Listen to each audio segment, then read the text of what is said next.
Ha, the tier, SVOU, under the control of those politicians, has always been in shambles. And the tariffs? Lost my job since then. Bananas. Let me scroll for a minute to let some stress out.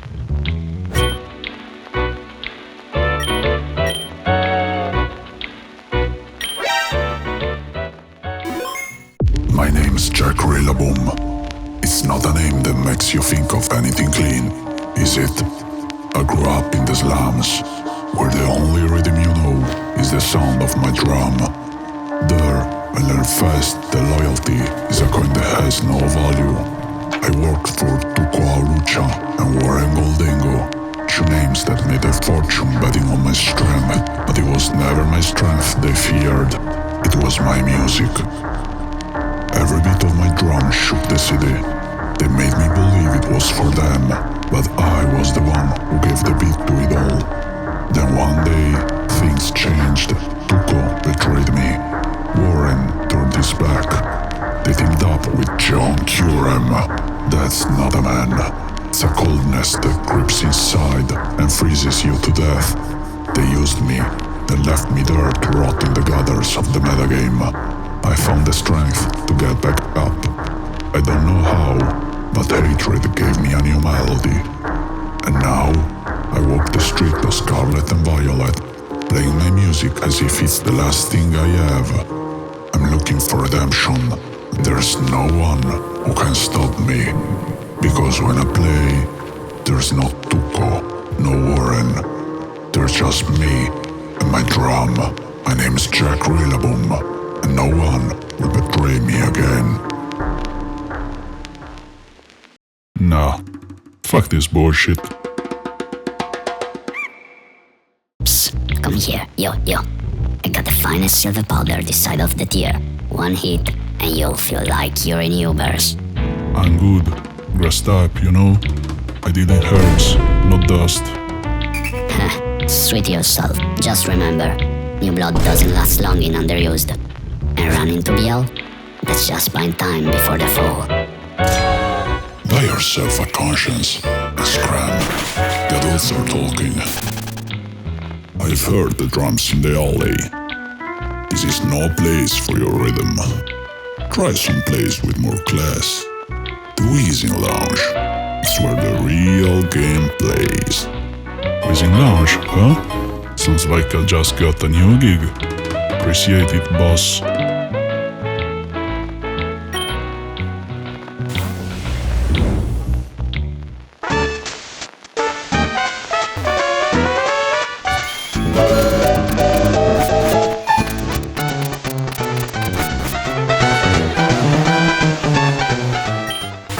We don't usually step into the light like this, but tonight is special. I am Little Big Planet 2. And I'm Will of Fire, or Wolf if you prefer. We are two players and enjoyers of competitive game. Two perspectives, same goal. Bring knowledge to the table, call out what we don't buy, and serve the sharpest experience in town. This is not a classroom. This is not your average smog on discussion thread. It's a lounge. You enjoy a drink? We talk competitive scene, meta, special interviews, investigations. And why not add a little extra spice to the mix while we are at it? So sit back, tune in, and if you're new around here, welcome to the Weezing Lounge.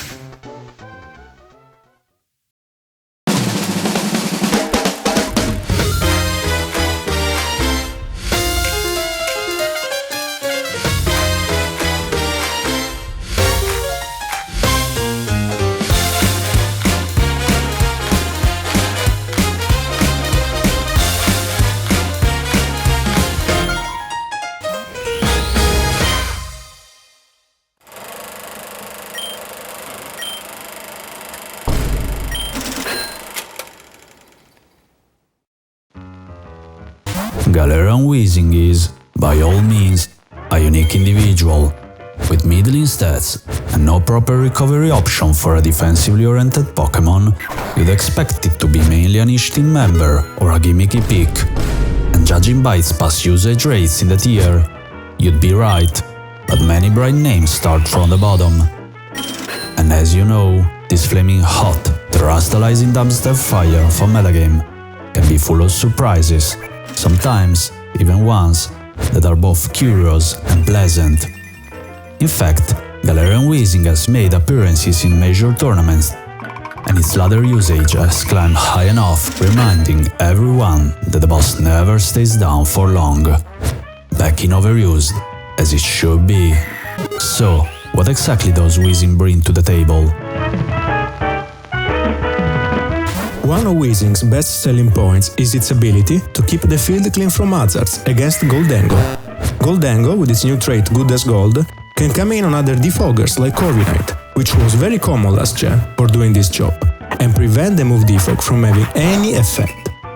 But with Weezing it's different. Thanks to neutralizing gas, it can nullify Good as Gold and use defog on the Steel Ghost Demon. Not only that, Weezing, because of this, becomes a lot more troublesome to switch into. It can trade in a Will-O-Wisp on the same Gholdengo, or even worse, it can ignore another powerful behemoth of this gen, like Garganacl, and toxic it through Purifying Salt. As options, moves like Sludge Bomb can deal decent damage and fish for poison status, while Fire-type coverage is another fair possibility if you want to chip the same Gholdengo or one of the absolute kings of overused, King Gambit. Sadly for our boss, Weezing is far from perfect and does have weaknesses. It doesn't have a solid longevity option and eventually has to run Pain Split to stay alive longer. The bulk is significant, but keeping up with the current demonic overuse state is truly a challenge. Another issue is that it can eventually kill your momentum, unless you're willing to run some crazy imaginary tech like Cover It plus Eject Pack.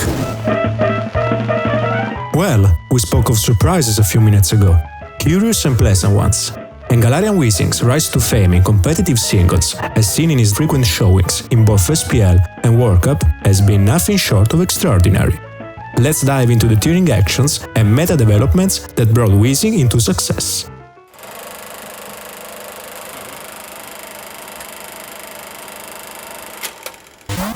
The tuning actions had a dramatical effect on the current metagame. It's undeniable how Rillaboom was a prominent and devastating presence in Gen 9. During our ladder adventures, we even encountered people loading Levitate Galarian Weezing to deal with it. But this is not what we want to talk about. While such a niche could snap a couple of smiles, it's important to notice how the arguably best knockoff Pokémon of the tier disappeared. A beast that could outright slice through many defensive builds, depending on the coverage and terra.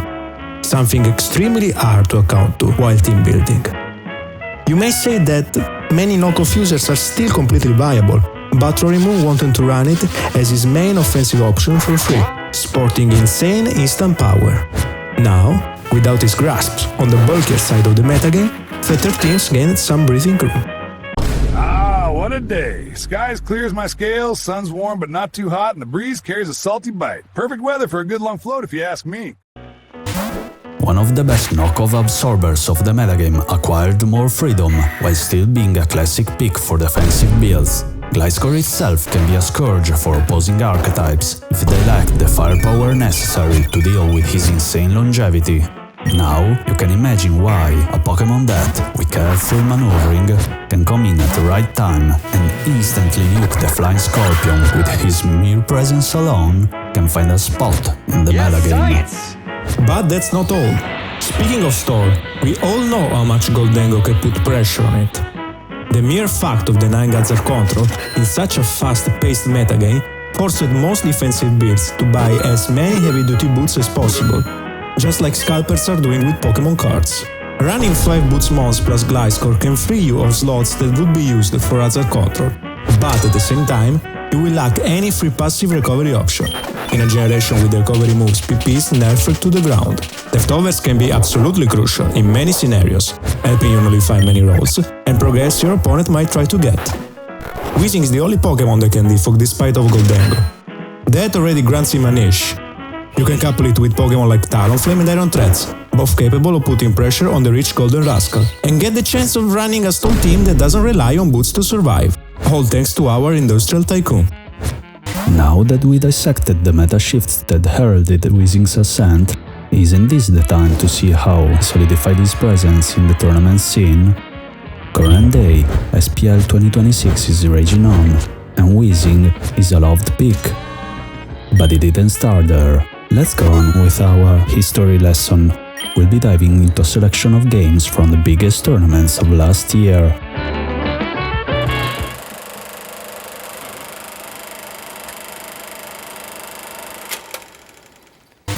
This SPL really was the golden year for Weezing. This time, two of them are facing off against each other, but there's a surprise. You can notice that one of the two Weezings is running Levitate. Why is that? Well, around that time in Overused, Roaring Mid was still around, and Levitate Weezing happened to be the best counterplay to it. Thanks to his unique typing, coupled with Levitate, Weezing could handle most of the dangerous sets, even the infamous bulky Terra Blast fail.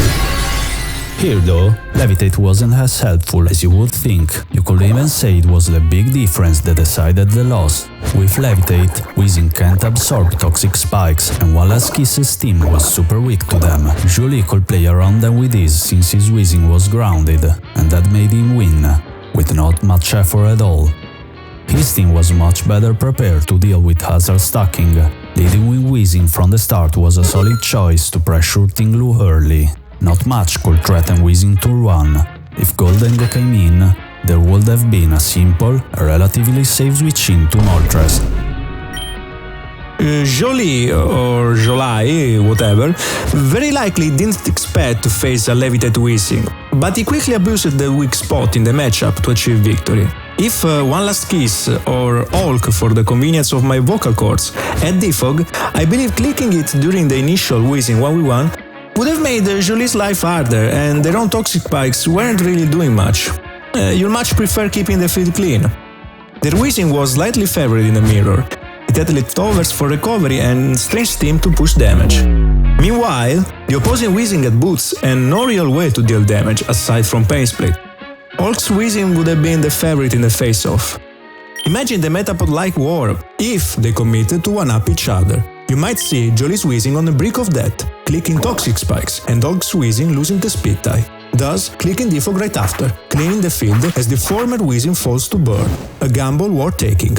If that Weezing decided to switch out, it'd still be fine and you're cleaning the field regardless just by spamming defog. Of course, this is just speculation, since Hulk never actually clicked the move. The absence of it makes it a questionable choice, especially considering how important other control ended up being in this matchup. Tired of getting axed every game? Don't play What Do You Want From Me, dumbass. This is an interesting game taken for a very prestigious SPL, where you can see Weezing putting in work with his ability. On Nico's side, there might be a scary threat for the opponent, an ideal Terrasteel Latios. On Net's field, you have a super dangerous Curem that Nico can really do much against, well supported by Alomomola refueling its HP, and Weezing, the boss, on top of that. This Weezing can set up toxic spikes, and no one expected that the Pokémon would the most by them would turn out to be the levitating Latios. And no, for real, no one. Not even the player, as you can see by Nat's reaction. As you can see, since Weezing was on the field when Latios came in, Levitate was nullified, rendering Latios vulnerable to the toxic spikes and clearly a game-changing event, because otherwise that Latios could have been really problematic for Nat, if it was Terrasteel.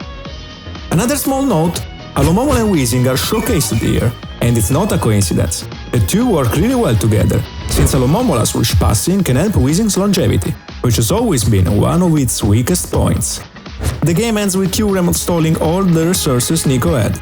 The dragon that escaped the multiple suspect test is clearly proving here why it deserves to be OU. World Cup ended and Weezing did not leave the main stage at all. A sort of new development can be seen the use of Protect on it. Here you will see how this move is going to disrupt the opposing Gliscor, helping solid out with class. In preview, the game looks more or less on equal ground.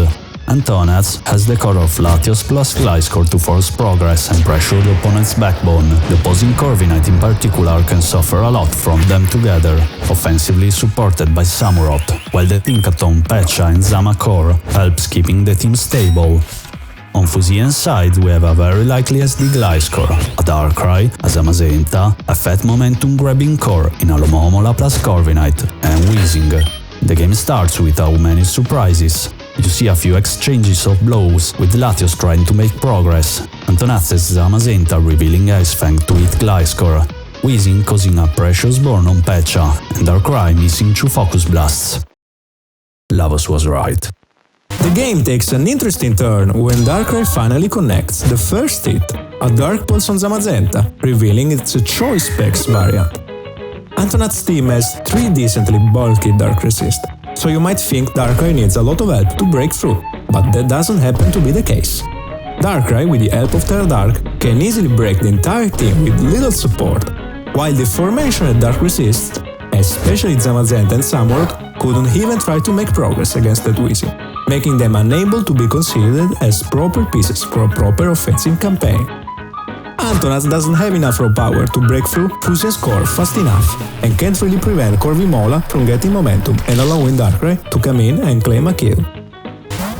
If that wasn't enough, the previously mentioned Protect Weezing will seal any hope left for Antonaz. Corviknight can sit on Gliscor for a few turns, clean rocks, and then click a slow U-turn after taking a Facade to let the boss in. First chip comes on Gliscor, and usually you'd be at the crossroads as the Weezing user. You cannot risk Earthquake, but you still want extra damage on Gliscor so that Darkrai can finish the job. Well, the road for you to take is obvious with Protect. Weezing reveals it, and with that, Gliscor hours are numbered.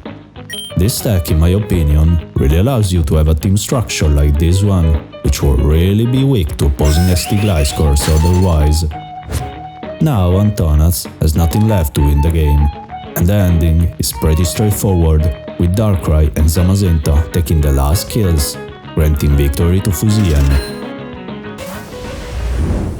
Coming this fall on Weezing TV. Just look at the fucking mess in here. The shit, the disarray, the disorganisation, and look at the mess! What is that shit? The duck pan! You're cooking in a burnt pan, you fucking dick! Soul's Kitchen, Mondays at 8 PM, only on Weezing TV. What the fuck did you put in that sauce? Work up again, and once more, Weezing is a protagonist. This time, it shines through its use of Toxic Spikes, a strong weapon against the opponent's webs team. Attribute leads with it right away, knowing Poek wanted those webs up as soon as possible, and was fine with trading hazards. Something funny you don't see every day. In the Weezing vs Araquanid matchup, Weezing lands a Will-O-Wisp. Normally, Araquanid will be immune to burn thanks to Water Bubble, but with neutralizing gas on the field, that protection is gone. As soon as Weezing switches out, Araquanid regains Water Bubble and is immediately healed of the burn.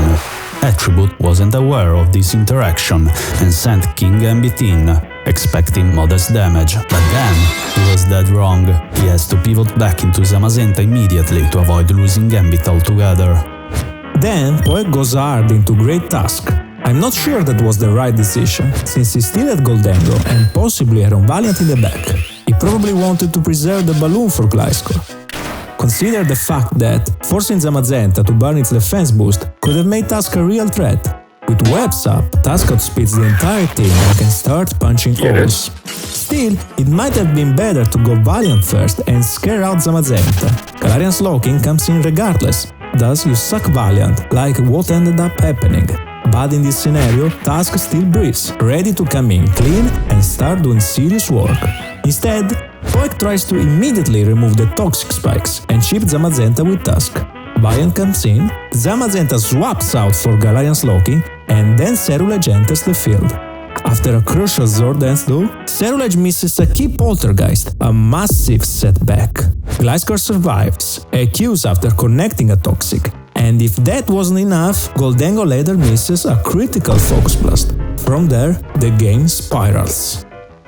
It could have gone very differently with just a bit of luck, but once again, Weezing proves himself a nasty opponent, especially with this set. HO team that can't really squeeze a poison type have a real problem, and this Weezing in particular is a menace for the attering structures. Neutralizing gas allows it to bypass magic bounce and set toxic spikes up regardless.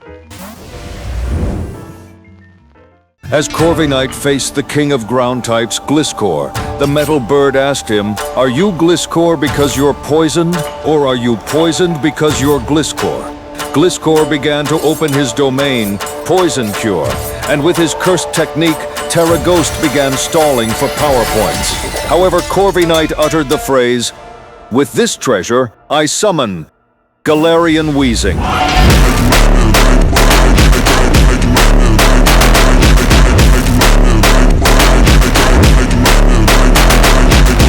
As Galarian Weezing's domain expansion, neutralizing gas engulfed the field, Gliscor's domain Poison Cure crumbled. Galarian Weezing simply stated, "Stand proud. You're strong. But now, I'd win."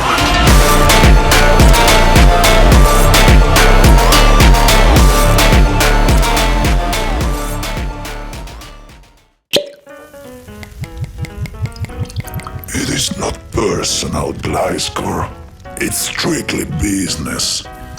A suit doesn't make a man, and the right Terra type doesn't make a player. To the last stall, old friend. This place is amazing. Been a blast.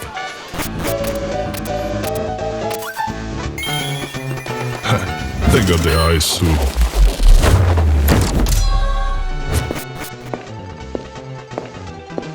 This has been a night to remember, and I'm glad you vibed with the show. But don't think it ends here. The boss said one thing, I'm gonna make him an offer, he can't refuse. Our band's been missing a drummer. The streets of Scarlet and Violet? Classless mess. Besides, Kyurem is still rooming them. You know, don't give them your reeling. Play your music where you belong. Sword and Shield. And of course, the lounge. Congrats, you belong to the lounge now. Let's make some noise.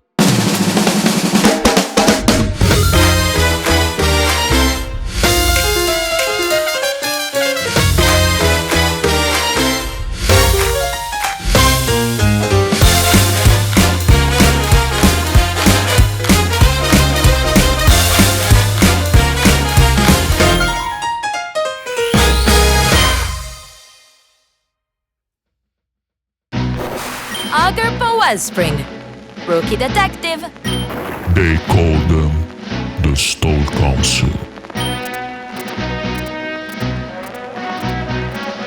It's horrid. There are spies right here in the underground lounge. Can you imagine?